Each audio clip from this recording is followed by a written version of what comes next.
पाकिस्तान की सबसे बड़ी सियासी एजेंसी का सरबराह रिटायर हुआ। इसने अपने टेन्योर में मुल्क और कौम पे जो जुल्म सितम किए उसकी एक लंबी लिस्ट है, आप सबको मालूम है, लेकिन रिकॉर्ड के लिए दोहराना जरूरी है कि नदीम अंजुम ने अपने टेन्योर में क्या क्या अचीवमेंट्स की। नदीम अंजुम ने बहैसियत ISI के चीफ के इमरान खान पे कातलाना हमला किया।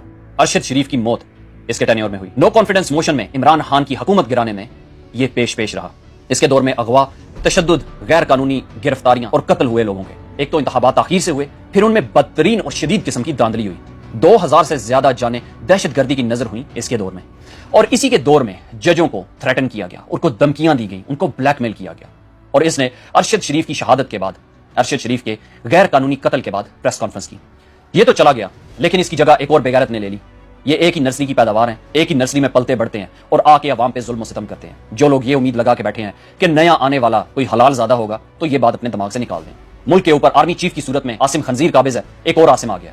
आसिम मलिक बतौर DG ISI तैनात हुआ। जिस पोस्ट से ये आया उससे पहले इसकी प्रमोशन बाजवा ने की थी। एक पोस्ट मेरी नजरों से गुजरी, lieutenant general Nadeem Anjum ISI का चीफ बना। इसके बाद general Faiz Hamid core commander Peshawar बना, मोहम्मद सईद कोर कमांडर कराची बना, मोहम्मद आमिर को कोर कमांडर गुजरांवाला लगाया गया, आसिम मुनीर को क्वार्टर मास्टर जनरल लगाया गया, जनरल नुमान महमूद NDU का प्रेसिडेंट बना। ये जो अभी ISI का चीफ बना है मेजर जनरल आसिम मलिक, इसको लेफ्टिनेंट जनरल पे तरक्की दी गई और इसके साथ इसको एडजुटेंट जनरल ऑफ पाकिस्तान अभी बनाया गया। अब इसको ISI का चीफ बनाया गया। सो ये एक ही लड़ी के मोती हैं, ये एक ही फैक्ट्री से बने गए हरामजादे हैं। जो बेगैरतियां नदीम अंजुम ने की, ये उससे बढ़ के होगा। बाजवा ने इमरान खान को कहा था कि मेरे बारे में तुम लोग कहते हो कि मैंने बहुत ज्यादा जुल्म किए हैं, जो मेरे बाद आ रहा है, जो कुछ वो करेगा आप मुझे भूल जाएंगे। एग्जैक्टली ऐसा ही हुआ। तो जो नदीम अंजुम ने किया है वो तो किया ही किया है, लेकिन ये जो अभी बेगैरत आ रहा है, जो कुछ ये करेगा, आप नदीम अंजुम जैसे खंजीर को भूल जाएंगे।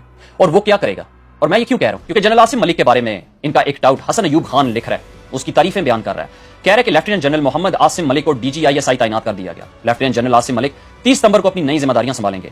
लेफ्टिनेंट जनरल आसिम इस वक्त GHQ में एडजुटेंट जनरल के फराइज सर अंजाम दे रहे हैं। लेफ्टिनेंट जनरल आसिम इससे पहले बलोचिस्तान में इन्फेंट्री डिवीजन और वजीरिस्तान में इन्फेंट्री ब्रिगेड कमांड कर चुके हैं। बलोचिस्तान में इसने इन्फेंट्री डिवीजन कमांड की है, बलोचिस्तान के हालात देख लें। वजीरिस्तान में इसने इन्फेंट्री ब्रिगेड कमांड की है, वजीरिस्तान के हालात भी आपसे छुपे नहीं है। इसकी ये प्रीवियस 2 पोस्ट चीख बता रही हैं कि ये आगे क्या करने जा रहा है। ये भी माहिर होगा मुल्क में इंतशार फैलाने का, अफरा तफरी फैलाने का, गैर कानूनी, गैर आईनी अगवा करने में, कत्ल करने में, ये भी माहिर है। फिट आउट कहता है लेफ्टिनेंट जनरल आसिम अपने कोर्स में एजाजी शमशीर भी हासिल कर चुके हैं। इसके अलावा वो चीफ इंस्ट्रक्टर NDU और instructor command and staff college Quetta भी तैनात रह चुके हैं। तो आप अच्छे की उम्मीद न रखें। इस बंदे ने बलोचिस्तान में आग लगाई है, इस बंदे ने वजीरिस्तान में भी आग और खून की होली खेली हुई है। अब पाकिस्तान की सबसे बड़ी इंटेलिजेंस एजेंसी, जो है तो नाम से इंटेलिजेंस एजेंसी लेकिन सियासी एजेंसी, अब इसके हाथ में आ चुकी है। मुल्क के सारे रिसोर्सेज, खतरनाक वसाइल, असला इनके कंट्रोल में है। हथियारों से लैस ये सियासी एजेंसी का नया सरबराह देखे मुल्क में क्या आग लगाता है, वो नजर आ जाएगी चंद दिनों में। जो नया बेगैरत आता है, अवाम को किसी किस्म की सेलिब्रेशन नहीं करनी चाहिए। नया आने वाला पिछले के रिकॉर्ड तोड़ रहा है, अपने मालिकों को खुश करने की कोशिश कर रहा है, अपनी ही कौम पे जुल्म सितम करके। इनके खिलाफ आवाज उठाएं, इनको ग्लोरीफाई ना करें। पाकिस्तान पाइंदाबाद, इमरान खान जिंदाबाद।